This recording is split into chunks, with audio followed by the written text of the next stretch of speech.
Le marché carbone, ce projet exorbitant visant à limiter les émissions de dioxyde de carbone via des taxes et des réglementations, avait tout pour connaître un succès retentissant. Le président le souhaitait, la gauche le souhaitait et même certaines entreprises le souhaitaient. Mais le marché carbone est mort, du moins temporairement. L'effondrement du marché carbone a été une surprise, mais il s'agit peut-être d'un signe supplémentaire que le mouvement de lutte contre le changement climatique est en fort déclin, victime d'une science frauduleuse et d'affirmations exagérées. Le scandale du ClimateGate a révélé comment des scientifiques manipulaient les données pour faire croire que la Terre se réchauffait de plus en plus rapidement. Ce scandale a donné lieu à un examen approfondi de la science du climat de la part des médias, ce qui a abouti à des aveux supplémentaires sur les fausses affirmations. Les glaciers de l'Himalaya ne disparaîtront pas d'ici 25 ans. Cette affirmation n'était pas fondée sur des données scientifiques, mais sur une citation tirée d'un article de magazine. L'élévation du niveau des mers ne va pas submerger les villes côtières de sitôt, contrairement à ce que montre le film le jour d'après. Autre affirmation démentie. Voici l'équipe présidentielle des îles Maldives réunie sous l'eau en tenue de plongée l'année dernière afin de sensibiliser le public sur le fait que le groupe d'îles pourrait un jour être submergé par l'élévation du niveau de la mer causée par le changement climatique. Diffusez notre message. Faites savoir au monde ce qu'il se passe et ce qui pourrait arriver aux Maldives. Sauf que le professeur suédois Niels Alex Moner, l'un des plus grands experts mondiaux du niveau des mers, constate depuis des années qu'il n'augmente pas. Il y a 9 ans, il est intervenu dans une émission diffusée aux Maldives afin de rassurer les habitants des îles à ce sujet. Mais il affirme que le gouvernement a censuré cette émission. Suite à ce coup d'éclat, Moner a écrit une lettre ouverte au président des Maldives pour lui réaffirmer que les îles n'étaient pas en danger.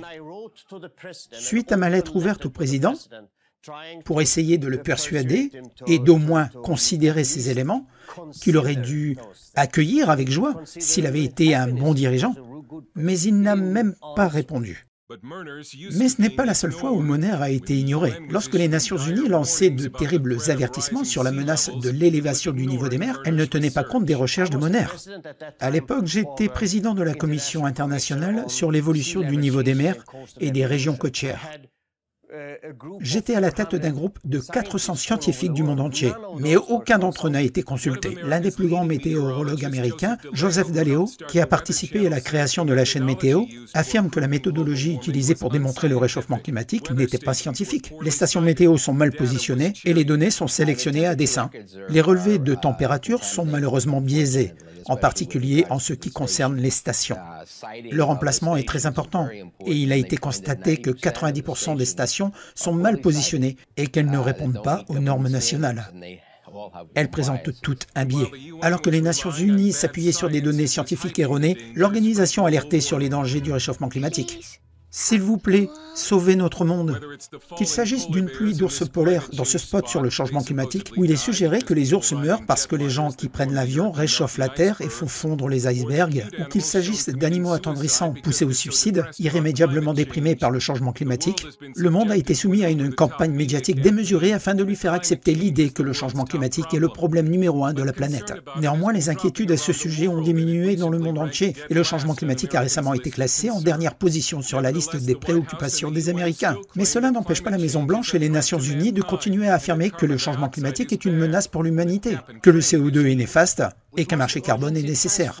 Nous devons transformer le système énergétique mondial de toute urgence. Nous avons besoin de croissance, mais d'une croissance verte. Le marché carbone pourrait refaire surface à l'occasion du congrès de fin d'année. Et l'Agence de protection de l'environnement a d'ores et déjà classé le CO2 dans la catégorie des polluants, ce que le scientifique australien Ian Fleming juge ridicule. Nous avons connu de grands changements climatiques dans le passé. Aucun d'entre eux n'a été provoqué par le dioxyde de carbone. En fait, il y a eu 6 grandes périodes glaciaires. Chacune d'entre elles a commencé alors que le taux de dioxyde de carbone était bien plus élevé qu'aujourd'hui. Alors pourquoi le dioxyde de carbone serait-il un problème? C'est la nourriture des plantes. Ian Fleming ne mâche pas ses mots à l'égard du marché carbone. Je ne pense pas que le diable lui-même aurait pu trouver une meilleure méthode afin d'effrayer les gens et de les taxer.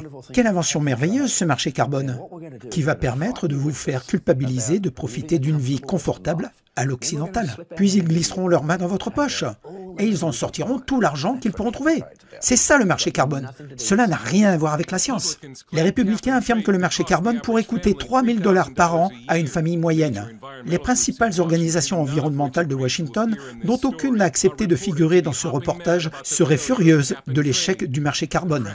Mais les démocrates sont sous pression pour le relancer. Dale Hurd pour CBN News. Merci de rappeler que l'info n'est pas sur les réseaux sociaux.